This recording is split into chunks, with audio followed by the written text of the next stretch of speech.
даражалуу конокторду тосууга бир эле күн калды. Даярдык иштерин Минкап төрагасы Акылбек Жапаров өзү текшерүүгө келди. Чет элдик жана жергиликтүү журналисттер үчүн делип мына бул пресс-борбор даярдалган. Бир күн мурда отуруштан тарта бардык жабдыктар орду-ордуна коюлду. Даярдыктардын мыкты болушу өлкөнүн имиджи экени чындык. Ал кого алынаары мындай сапаттуу иштер үчүн каражаттар сарамжалдуу пайдаланылды. Аэропорттон баштап ушул жерге чейин бардык тармактар оңолуп, Ош базар көркүнө келип ушундай болот. Даярдык иштерине жалпы канча каражат кетти?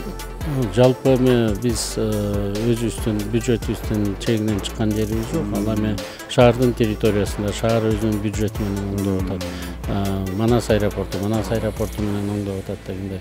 Управ дела менен болсо жылдын башында эле СНГ мамлекеттердин жетекчилери келет деген өзүнүн бюджети бар. Биз ашыкча эчтеке сарптаган жерибиз жок.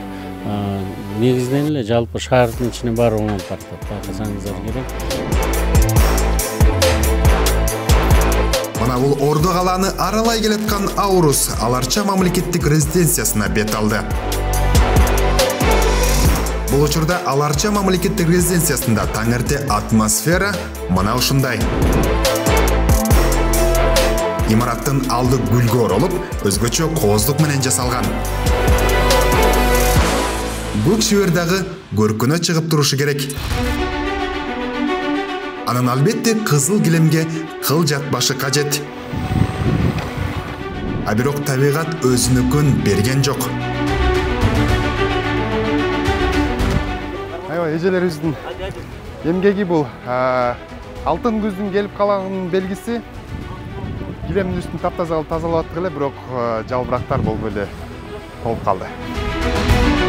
Жардамга келген бул жигит жалбырактын айласын тапты окшойт. Майда бирок маанилүү жумуш жасаган жигиттин эмгеги орусиялык журналисттердин көңүлүн бурду. Как вы считаете, удалось вам справиться с осенним листопадом? Не знаю даже, как ответить, но если так посмотреть...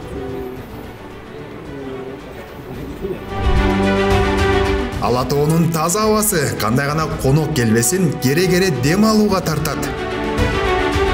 Таза абага суусагандар азыр ушул мүнөттөрдө моокумун кандырса, күч-кубат берери бышык.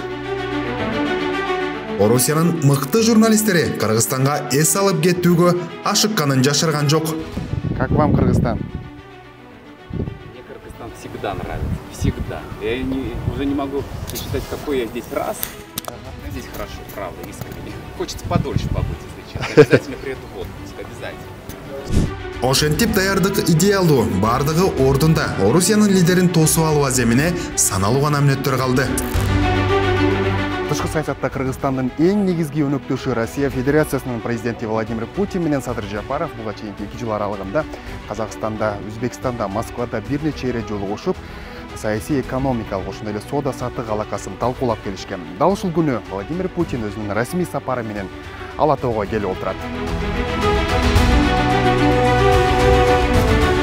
Аларча мрамор чатырына президент Садыр Жапаров келди.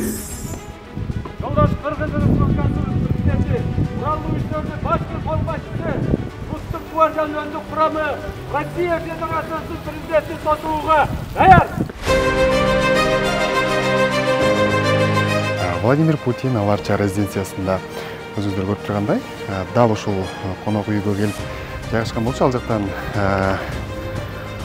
негизи Аурус унаасы менен официалдуу түрдө келмек, бирок Владимир Путин өзүңүздөр көргөндөй Аларчанын ичинде селдеп басып келүүнү өткөрдү.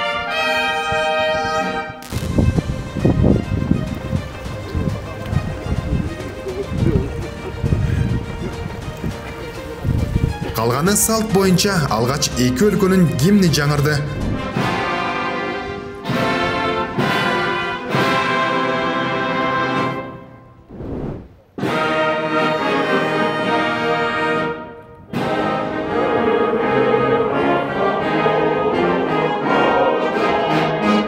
Владимир Путин Ардак Карол менен кыргыз тилинде учурашты.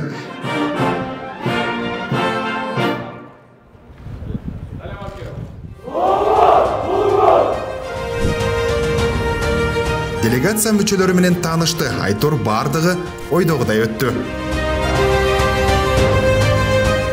Расмий иш-чара жыйынтыкталганы Орусиянын лидерлеринин кортежи Ата бейитке бет алды.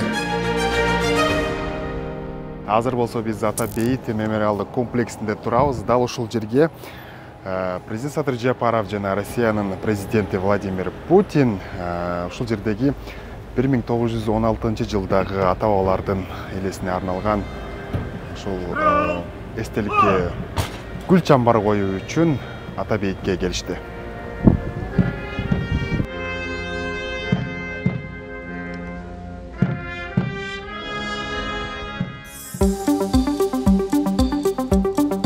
Эки тараптуу сүйлөшүүдө президент Садыр Жапаров стратегиялык өнөктөш өлкө менен соода экономикалык, маданий, гуманитардык, энергетика, айыл чарба тармагында жашыл экономика долбоорлорун өнүктүрүүдө кызматташууну мындан ары өнүктүрүүнүн маанилүүлүгүн белгиледи. Совсем недавно, в День знаний 1 сентября, мы с вами на торжественной церемонии дали старт началу строительства в Кыргызстане первых 3 школ с русским языком обучения. Уверен, что в будущем выпускники этих школ внесут большой вклад в углубление кыргызско-российских отношений. Орусиянын президенти Владимир Путин болсо Кыргызстан менен ымала артып жатканын, буга эки өлкө ортосундагы экономикалык өсүүлөр негиз экенин белгиледи. Россия является одним из ведущих торгово-экономических партнеров Кыргызстана.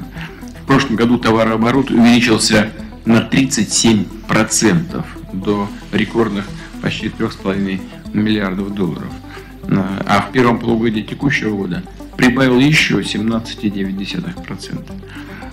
Россия крупнейший инвестор в киргизскую экономику. Порядка 36% всех накопленных прямых иностранных инвестиций в Киргизии составляют российские капиталовложения. В республике функционирует 800 предприятий с российским участием. Владимир Путин Орусиянын Кыргызстан менен экономикалык алакасынын бекемделип жатышына токтолгону жөн эмес, эки өлкө ортосунда гана эмес, мүчө болгон ЖКК, ЕАЭП сыяктуу уюмдун өнүгүшүнө кошкон барандуу салымы үчүн президент Садыр Жапаровду ардак ордени менен сыйлады. Развитие интеграционных процессов на евразийском пространстве орденом почета награжден Жапаров Садыр Нургажоевич. Чындыгында өлкө башчынын соңку 2,5 жылда Кыргызстанда бажылык башкарууну жакшыртуу, системадагы коррупциялык элементтерди жоюу боюнча алып барган саясаты мактоого арзыйт. Эгерде 2020 жылы Кыргызстанда бажы төлөмдөрү 28 миллиард сомдон бир аз ашыгыраак болсо, 2022 жылдын жыйынтыгы менен 74,3 миллиард сомду түзгөн. Ал эми 2023 жылдын жыйынтыгында 103 миллиард сом көлөмүндө бажы төлөмдөрү түштү. Ошондо 2020 жылга чейин 70 миллиард сомдой акча каражаты мамлекеттик казынага эмес, коррупциялашкан чиновниктердин чөнтөгүнө түшүп келгенинен кабар берип турат. Буга кошумча 2022 жылы Кыргызстан ЕАЭПке мүчө башка мамлекеттерге 20 миллиард сомдон ашык бажы алымдарын которуп, ошол эле маалда биримдиктен 16 миллиард сомдон көп алып турат. Башкача айтканда, биздин өлкө бөлүштүрүү ченемдерине ылайык ЕАЭПке 4,2 миллиард сом калтырган, пайда келтирген. Албетте бул деген Кыргызстандын экономикасы өнүгүп жатканын айгинелейт. Мындай алдыга жылуу эки мамлекет ортосундагы соода жүгүртүүнү 5 миллиард долларга камсыздашы толук ыктымал. Мы подтвердили неизменность курса на активизацию и расширение взаимного сотрудничества. Подписанные двусторонние документы являются наглядным этому подтверждением. Мы сошлись во мнении, что объем товарооборота между нашими странами не отвечает потенциалу, который у нас имеется. Орусиянын президенти Владимир Путин Кыргызстандагы өзгөрүүлөрдү баалап, карым-катнашты дагыда илгерилетүү маанилүүлүгүн белгиледи.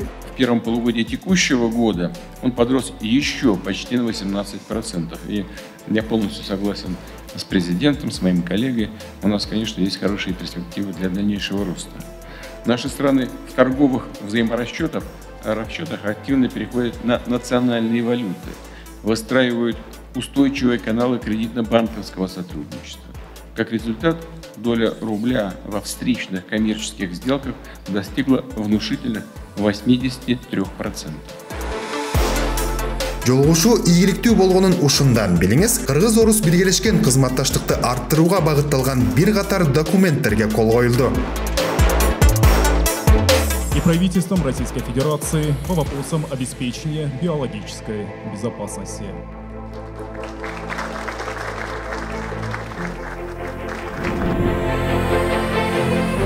Алдыда президент Садыр Жапаров менен Орусиянын лидери Владимир Путин дагы бир иш-чарага катышты.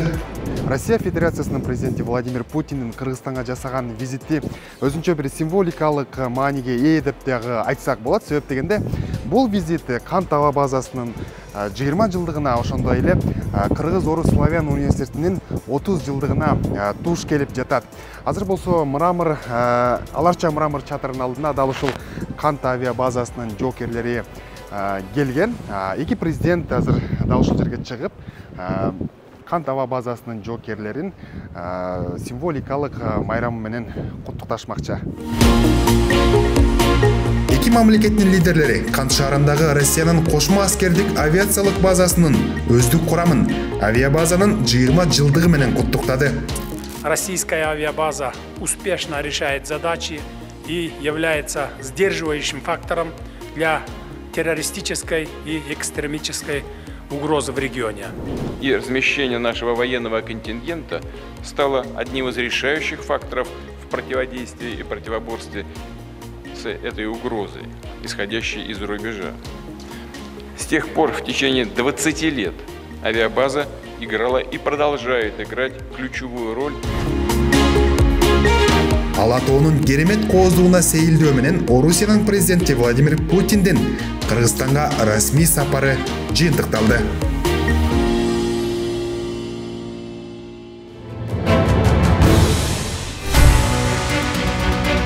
Сегодня Бишкек стал центром большой политики. Столица Кыргызстана принимает саммит стран СНГ. Президент Азербайджана принял участие в заседании Совета глав государств СНГ в Бишкеке. Shavkat Mirziyoyev Qirg'iz Respublikasi prezidenti Sadir Japarovning taklifiga binoan. Bugun Bishkekda o'tgan sammitda prezidentlar o'sындай kelishimga keldi.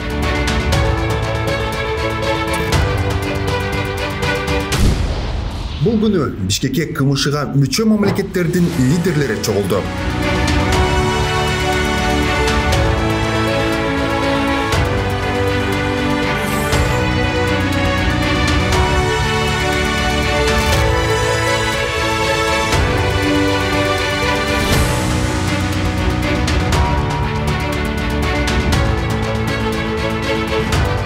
Конгресс-холл бул залда жүздөгөн медиа каражат өкүлдөрү маанилүү иш-чараны чагылдырууга кызуу даярдык көрүп жатат.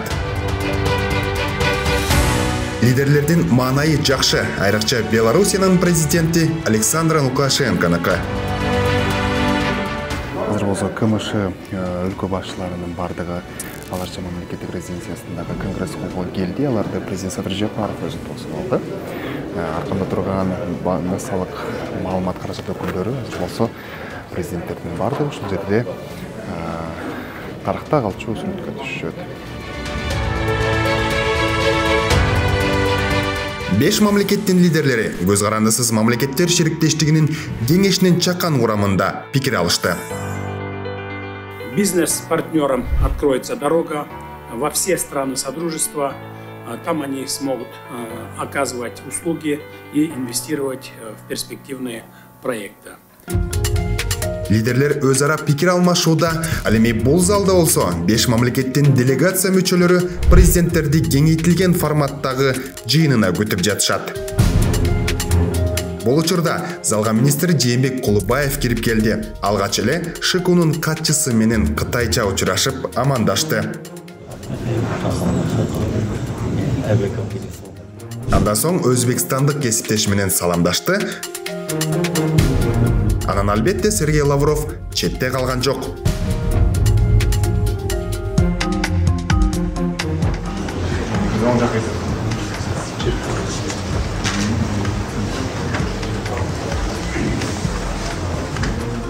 Кеңейтилген курамда президент Садыр Жапаров Кыргызстан төрагалык кылуу мезгилинде аткарылган иштерге токтолду. Бир жыл аралыгында уюмдун ишмердүүлүгүн жогорулатуу жана тереңдетүү сыяктуу олуттуу иштер аткарылды. Благодаря совместной работе для решения стратегических задач в области экономики в июне этого года на Совете глав правительств СНГ в Сочи подписано соглашение о свободной торговле услугами, учреждении деятельности и осуществлении инвестиций. Хочу поблагодарить стороны экспертов и исполнительный комитет за проделанную работу в этом направлении. Эми келерки жылдан тартып КМШга төрагалык кылуу Орусияга өттү. Өз сөзүндө Владимир Путин уюмдун өр алышына Кыргызстан иш менен көргөзүп жатканын алкады. В заключение хотел бы еще раз поблагодарить председателя Совета глав государств, президента Киргизии и всех киргизских коллег. Именно всех, потому что все работали очень активно за гостеприимство. Уверен, что результаты проделанной киргизским председательством работы, принимаемые на саммите решения и документы будут способствовать дальнейшему укреплению добрососедских отношений между нашими странами. Ал эми КМШнын беделин дагы арттырууда мындан ары аракеттер күчөтүлөрүн Сергей Лебедев баса белгиледи. Главы делегации единогласно приняли решение о председательстве в Содружестве в 2024 году, которое перейдет к Российской Федерации, а сопредседательство будет осуществляться Кыргызской Республикой и Республикой Таджикистан.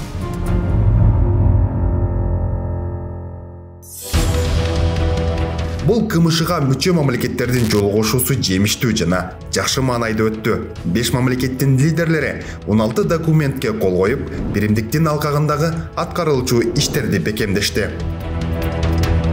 Бишкекте өткөн бул кеңеш тарыхый мааниге ээ болду десек жаңылышпайбыз. Анткени дал ушул күнү президент Садыр Жапаров КМШны өнүктүрүүгө, достукту, ынак коңшулукту бекемдөөгө кошкон салымы үчүн Өзбекстандын президенти Шавкат Мирзиёевди КМШнын ардак белгиси менен сыйлады.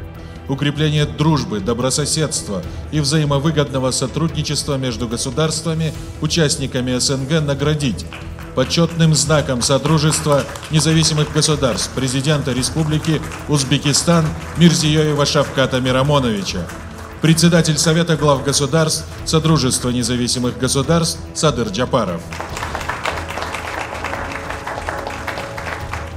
Сөз алган Шавкат Мирзиёев Кыргызстан менен Өзбекстандын ортосундагы мамилелерди жөнгө салууга 30 жылдан бери эч ким чыгынбаганын айтып, президент Садыр Жапаровдун саясий эрки менен көп көйгөй чечилип жатканын белгиледи. Историю 30 лет на себя никто не брал эти сложнейшие вопросы, и воля Садыр Нургаджаевича и воля президента Узбекистана мы многие вопросы решили. И я хочу сказать, что с моими коллегами, которые сегодня присутствуют и которые одобрили, которые поддержали эту инициативу, тоже с каждой страной Узбекистан достиг очень многих результатов за последние годы. Канткен күндө да Кыргызстан КМШга төрагалык кылуу менен бардык милдеттемелерди татыктуу аткарып, уюмдун алга жылып аброй артуусуна кошкон салымы зор. Эми ар кандай политологдор бар да дүйнөдө. КМШ иштебей калды, КМШ жарабай калды, анын келечеги жоктор. Мындай мүмкүн болушу эмес. Анткени баягы эксперттер айтып атпайбы, мындай көп түшүнбөгөндүк болуш керек. Бирок КМШнын арасында эң чоң иштер бар. Ошол эле жана транзиттик байланыш, ошол эле соода сатык, ошол эле инвестициялык байланыш. 23-жылы биз чоң иш кылдык. 45 мындай иш-чараны өткөрүш күндөлүк болуп келет. Ошондуктан бардык президенттер Садыр Мирзиёевичке өзлөрүнүн ыраазычылыгын билдиришти. Анткени былтыртан бери ошо 1 жылдын ичинде көп иш-чара өткөрдүңөр, сиздерге чоң рахмат деп ыраазы болуп кетишти. Белгилей кетсек, ушул жылдын 6 айында эле шериктештикке мүчө мамлекеттердин ортосундагы биргелешкен соода жүгүртүү $20 миллиард чапчып, өсүү 4%га жеткен. Бул көрсөткүч уюмдун туруктуу өнүгүп жатканынын далили. КМШга мүчө мамлекет башчыларынын кеңешинин алкагында президент Садыр Жапаров эки тараптуу сүйлөшүүлөрдү да өткөрдү. өлкө үчүн эң маанилүү кыргыз-тажик чек арасын делимитациялоо жана демаркациялоо маселелерин Тажикстандын президенти Эмомали Рахмон менен жолугушууда талкуулады.